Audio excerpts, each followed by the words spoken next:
بسم اللہ الرحمن الرحیم. ناظرین، آپ دیکھ رہے ہیں ہمارے یوٹیوب چینل AP92 نیوز اور SCM نیوز 92. یقیناً آپ نے گزشتہ انٹرویوز اور ویوز میں بھی دیکھا کہ ہم وقتاً فوقتاً مختلف شخصیات سے آپ کو ملواتے رہتے ہیں. اسی ضمن میں آج ہمارے ساتھ موجود ہیں سمیر احمد قادری. آپ مشہور و معروف نعت خواں ہیں اور نعت خوانی کے سلسلے کو آپ نے عشق رسول صلی اللہ علیہ وسلم کی شمع فروزہ کے نظریے سے جاری رکھا ہوا ہے. جی السلام علیکم سمیر بھائی. وعلیکم السلام ورحمۃ اللہ وبرکاتہ. کیسے مزاج ہیں آپ کے؟ الحمدللہ ثم الحمدللہ. آپ سنائیں کیسے ہیں؟ جی اللہ کا شکر ہے. میں آپ سے یہ پوچھنا چاہوں گا ہمارے ناظرین کے لیے کہ آپ ماشاءاللہ شعبہ نعت خوانی سے وابستہ ہیں، ماشاءاللہ نعت خواں ہیں. یہ شوق کہاں سے بیدار ہوا آپ کو؟ سب سے پہلے تو میں SCM نیوز اور AP90 نیوز کا بہت شکر گزار ہوں کہ اپنا قیمتی وقت انہوں نے میرے لیے رکھا. آپ نے کہا کہ میں نعت خوانی سے وابستہ ہوں. میں الحمدللہ 8 سال سے، جب میری عمر 8 سال تھی، جب سے میں 8 سال سے ہی نعت خوانی کی شعبے میں وابستہ ہوں. اور 8 سالہ کی عمر سے ہی میں، آج میری عمر 22 سال ہے، تقریباً 13 یا 14 سال ہو گئے مجھے نعت پڑھتے پڑھتے. ماشاءاللہ 13-14 سال سے آپ نعت خوانی پڑھ رہے ہیں. ماشاءاللہ کئی کلام پڑھے ہوں گے. آپ کو اب تک کن کن کے کلام اچھے لگے یا جن کو آپ بہت ہی لگن سے پڑھتے ہیں، یا جس کو پڑھنے سے آپ کے اندر ایک عشق رسول صلی اللہ علیہ وسلم کی مزید شمع فروزہ ہوتی ہے، اس بارے میں بتائیں. ظاہر سی بات ہے ایک ہی ہمارے اعلیٰ حضرت امام احمد رضا خان فاضل بریلوی رحمۃ اللہ علیہ کے بہت ہی معروف ہم کلام ہیں جو میں نے بڑا پسند بھی کرتا ہوں، لائک بھی کرتا ہوں، ان کے پسند یا کلام پڑھتا بھی ہوں الحمدللہ. ماشاءاللہ، یعنی کہ اعلیٰ حضرت امام احمد رضا خان فاضل بریلوی کے کلام آپ بڑے شوق سے پڑھتے ہیں اور سناتے بھی ہیں الحمدللہ. محافل میں. یہ جو آپ لوگ محافل کرتے ہیں نعت خواں حضرات، کوئی آپ لوگوں نے گروپ بنائے ہوئے ہیں اس کے؟ ہاں، کچھ بزم کے تعلقات میں اگر دیکھا جائے تو بزم میں کچھ بزم میں شمولیات رکھی ہوئی ہے، لیکن ذاتی کا زیادہ کوشش ہوتی ہے کہ میں پرسنل ہی اپنا وقت دیا جائے. اچھا ماشاءاللہ، پرسنل طور پہ جو یقینی بات جو آپ کو جانتے ہوں گے وہی بلاتے بے ہوں گے شک. اور ان کی آپ محافل میں جاتے ہیں. تو یہ جو نعت خوانی کے سلسلے کرتے ہیں، اس کو کوئی آمدنی کے طور پہ کرتے ہیں یا آپ اپنا کوئی مذہبی نظریے سے کرتے ہیں؟ نہیں، الحمدللہ امام احمد رضا خان فاضل بریلوی رحمۃ اللہ علیہ فتح رضویہ میں بھی فرمایا ہے کہ نعت خوانی پہ اگر پیسہ لینا بھی حرام قرار دیا گیا کہ اگر پیسہ بھی اگر لیا جائے تو وہ حرام ہے. تو یہ ایک، میں یہ کہتا ہوں کہ یہ ہم ایک حضور کی نوکری کر رہے ہیں. یہ ہماری ایک نوکری نہیں ہے، ہم ایک حضور کی نوکری کر رہے ہیں کہ ہمیں لاکھوں کروڑوں اربوں لوگوں میں سے اللہ نے ہمیں چنا ہے کہ ہم حضور کی ثنا خوانی رسول کریں. ماشاءاللہ بہت ہی اچھا آپ نے ایک نظریہ رکھا ہوا ہے اور اللہ تعالیٰ آپ کو اس پر قائم و دائم رکھے. یہ میں آپ سے پوچھنا چاہوں گا کہ یہ جو نعت خوانی کا سلسلہ ہے، یہ دیگر نعت خوانوں کے لیے، یعنی کہ جیسے آج کل کے نعت خواں ہیں، اور میں دیکھتا ہوں اکثر کہ نعت خواں جب نعت پڑھ رہے ہوتے ہیں تو وہ بہت زیادہ ایکو کی طرف ہی توجہ ہوتی ہے، جبکہ نعت خوانی کا تو ایسا نظریہ پہلے کبھی نہیں رہا کہ ہم ایکو کی طرف اشارے کرتے رہیں یا اس کو ڈائریکشن دیتے رہیں. یہ کیا سلسلہ چل پڑا ہے ایک نیا؟ دراصل دیکھیں، وقت کے ساتھ انسان کو تبدیل ہونا چاہیے، کیونکہ دنیا کے ساتھ انسان چلتا ہے، وقت کے ساتھ وقت تبدیل چلتا ہے. اور پھر کچھ ایسی فارمیلٹیز اور کچھ ایسی ضروریات ہوتی ہے جو عوام کی ضروریات کو دیکھنی پڑتی ہے. اب ہم نے کبھی کبھار ایسا بھی دیکھا ہے کہ ہم اگر شادی کی محفل میں جا رہے ہیں تو کوئی ایسا کلام نعت خواں پڑھ دیتا ہے کہ جہاں سویم میں والا کلام ہو، سویم میں کوئی ایسا کلام پڑھ دیتا ہے جہاں نعت خواں کا کلام ہو. تو ظاہر سی بات ہے انسان کو ایک چیز ہمیشہ دیکھ کے، اور جہاں تک آپ کی ساؤنڈ کی بات رہی تو ظاہر سی بات ہے ٹیکنالوجی کا دور ہے، اور جتنا وقفہ و وقفہ آگے جیسے وقت زور گھور رہا ہے تو ظاہر سی بات ہے ٹیکنالوجی بھی بڑھ رہی ہے، سائنس بھی آگے بڑھ رہی ہے. تو اسی طرح ظاہر سی بات ہے ہمیں آسانی ہوتی ہے.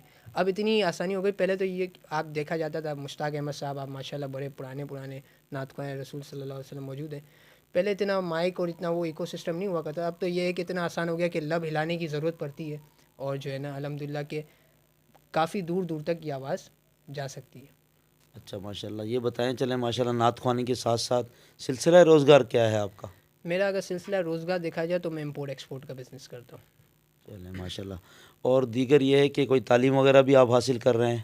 جی الحمدللہ، دنیاوی تعلیم سے اگر حاصل دیکھا جائے تو میں نے دنیاوی میں اس وقت میں BA میں ہوں، بیچلر آف آرٹس پڑھ رہا ہوں الحمدللہ. اور بیچلر آف آرٹس دنیاوی تعلیم سے حاصل ہوئی اس وقت. اچھا یہ بتائیں کہ یہ جو نعت خوانی کا آپ سلسلے میں ہیں، اس میں کوئی آپ کا استاد بھی ہے؟ جی الحمدللہ ثم الحمدللہ. ظاہر سی بات استاد کے بغیر تو پھر ناممکن ہے ایسے گزارنا. جی جی بالکل. کہ اگر میرے استاد محترم سے دیکھا جائے تو جو ایک بڑے استاد جنہیں کہتے ہیں، جو جنہیں ہیں وہ بلبل مدینہ الحاج حافظ بلال قادری جامع مسجد اسماعیل گیگا والے، تو ان سے ہم شاگرد ہیں، اور انہوں نے ہی پھر اپنے بڑے ایک اچھے شاگرد حافظ بغداد رضا قادری کے ہاتھ مجھے دیا. الحمدللہ ان کے ہی توسط آج جو بھی میں ہوں حافظ بغداد رضا قادری کی طرف سے. اچھا، جیسے نعت خوانی کے مقابلوں کا رجحان پہلے بھی تھا، ابھی تھوڑا کم دیکھنے میں آتا ہے، تو کوئی مقابلہ جات وغیرہ کرنے کے حوالے سے آپ کے ذہن میں کیا پلاننگ ہے؟ مطلب مقابلہ جات ہمیشہ اسی لیے ہوتے ہیں کہ نئے نعت خواں وجود عمل میں آئیں، تو اس حوالے سے کچھ بتائیں آپ ہمارے ناظرین کو. ویسے تو کبھی یہ ارادہ نہیں کیا الحمدللہ، لیکن جو ہے وہ ایک دفعہ مجھے یاد پتہ ہے کہ میں اپنی اسکول میں تھا اور میں نے یہ ایک مقابلہ نعت کمپٹیشن ہوا تھا تو اس میں لیا تھا. الحمدللہ مجھے دوسرا سیکنڈ اوارڈ ملا تھا. بس اس کے بعد نہ کبھی زندگی نہ یہ اتفاق ہوا کہ کوئی نعت کمپٹیشن میں وقت دیا جائے، اور اس میں کچھ ایسی کوئی خاص اس میں وجوہات نہیں. جو اسکولوں کے نئے بچے ہیں، جو بالکل ابھرتے ستارے جنہیں ہم کہہ سکتے ہیں، وہ اگر نعت خوانی میں آگے آنا چاہیں تو وہ کس طرح آگے آ سکتے ہیں؟ سب سے پہلے تو آپ دیکھ سکتے ہیں کہ جیسے سوشل میڈیا کا ایک تو بہت دور ہے کہ ابھی میں خود بھی زیادہ میں الحمدللہ سوشل میڈیا پہ ورکنگ کر رہا ہوتا ہوں، تو ہم خود چیک کر رہے ہوتے ہیں تو معیوب چیزیں اور ایسی چیزیں آ جاتی ہے سامنے جس کی وجہ سے نئی جنریشن نئی نسل جو ہے نا وہ غلط وے میں جا رہی ہے. تو یہ میرے حساب سے اگر دیکھا جائے تو ماں باپ کے اس کے اوپر ہے کہ اگر ماں باپ اگر تعلیم دیکھیں، موبائل اور ہر چیز انسان کے پاس ہر چیز ہوتی ہے. موبائل ایک اچھی ایسی چیز ہے کہ انسان کو اچھی طرف بھی لے جاتی ہے، بری چیز بھی. لیکن اگر آپ سمجھیں کہ ماں باپ اور ماں اور باپ اور بھائی بہن یہ سب نماز پڑھیں گے، نیازیں کریں گے، گھر میں گانوں کی جگہ نعت مقبول صلی اللہ علیہ وسلم پیش کریں گے، تو ظاہر سی بات ہے بچے بھی نعت مقبول حافظ قرآن بھی بنیں گے، عالم دین بھی بنیں گے، اور جو ہے وہ ساتھ ساتھ آپ کے نعت خواں بھی بنیں گے. تو یہ ہے کہ اگر گھر کا ماحول اگر ماں باپ یا وہ صحیح کرتے، ظاہر سی بات ہے ماں باپ سے ہی بچوں کا ہے. اگر ماں باپ گھر کا ماحول اچھا کریں گے تو بچوں کو اچھا افیکٹ بھی جائے گا. اور خاص کر جو چھوٹی جنریشن ہے اس وقت، میں ابھی جو ناظرین میرے سن رہے ہیں، جو اس وقت جو بچے جو اس وقت گروتھ میں ہیں 5 یا 6 یا 7 سال کے، ان کے لیے چاہیے کہ بچوں کو جو ہے نا ابھی سے محفلوں میں بھی لے کے جایا کریں، ان کو آداب سکھائیں. میں کہتا ہوں کہ اگر شرارتی بچے بھی ہوں نا ان کو بھی محفل میں لائیں. ایسا نہیں کہ شرارتی بچے نہیں ہو تو ان کو محفل میں نہیں لائیں، ان کو بھی محفل میں لائیں، کہ ان کو محفل میں لائیں، ان کو بتایا کہ حضور اقدس صلی اللہ علیہ وسلم کی نعت کیا ہوتی ہے، یہ کیا ہو رہا ہے، یہ کیا ہے، لنگر کیا ہے، یہ ان کے بارے میں ان کو بتائے. کیونکہ اس وقت آپ کو پتہ ہے کہ اپنا عقیدہ بچانا جو ہے نا اس نفنا نفیر کی دور میں عقیدہ بچانا بڑا مشکل کام ہو گیا ہے. اور آپ کو پتہ ہے کہ ابھی جو حالات اس وقت ابھی جو کچھ ہی دن قبل حضرت امیر معاویہ رضی اللہ عنہ پہ جو تجزیہ ہوئی، اور اس وقت اپنا عقیدہ بچانا بڑا مشکل ہو گیا. اور ایسا بھی ہم نے دیکھا ہے کہ گھر میں باپ سنی، بھائی دیوبندی، اور جو ہے نا بیٹا اہل حدیث و مختلف فرقوں سے تعلق رکھتے ہیں. لیکن ایسا نہیں ہونا چاہیے. یہ اگر باپ سنی ہے تو پھر الحمدللہ پھر سنی سے ہی ہونا چاہیے. یہ باپ کی ذمہ داری ہے کہ پھر وہ اپنے تمام بچوں کو اور آنے والی نسلوں کو ایسا ہی رکھے. جی یقیناً تمام چیزوں کا ماحول گھر سے بھی ملتا ہے، والدین کا بھی اس میں اچھا اثر انداز ہوتا ہے، تبھی بچے مشہور و معروف نعت خواں بھی بنتے ہیں، مشہور عالم دین بھی بنتے ہیں، اور مختلف دنیاوی جیسے ڈاکٹر، انجینئر، پائلٹ وہ سب بنتے ہیں. تو انہی تمام شعبہ جات میں ہمارا نعت خوانی کا شعبہ بھی ہے. آپ وہ کلام ہمیں ہمارے ناظرین کو سنائیں جو آپ کو بہت اچھا لگتا ہو، جو مشہور ہو، اس کے صرف 2 اشعار سنائیں.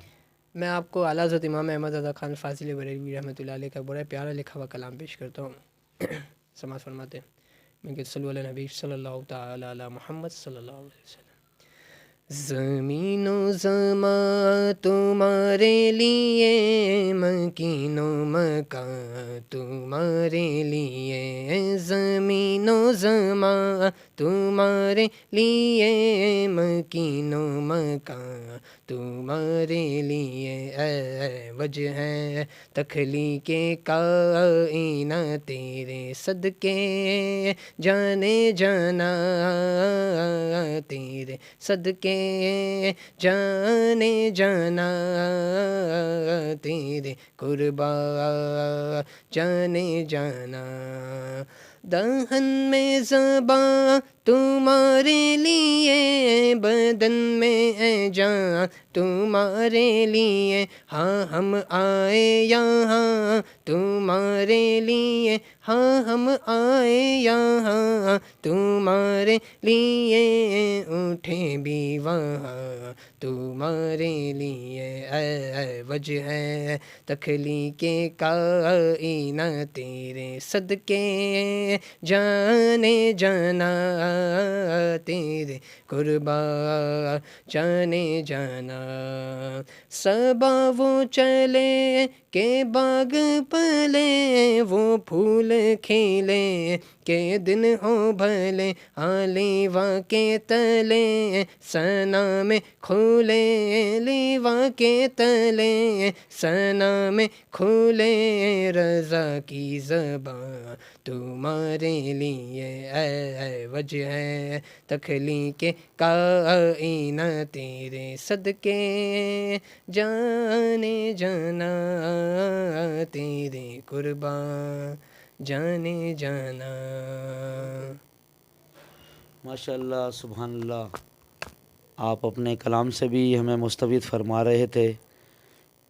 شعبہ نعت خوانی بہت ہی اہم شعبہ ہے، اور جہاں آج کل ہم میوزک کے فروغ میں کردار ادا کر رہے ہیں، اسی میں اگر ہم نعت خوانی کو دیکھیں تو ہم گناہوں سے بھی بچ سکتے ہیں، ہماری نسلیں اچھے کاموں کی طرف بھی راغب ہو سکتی ہیں.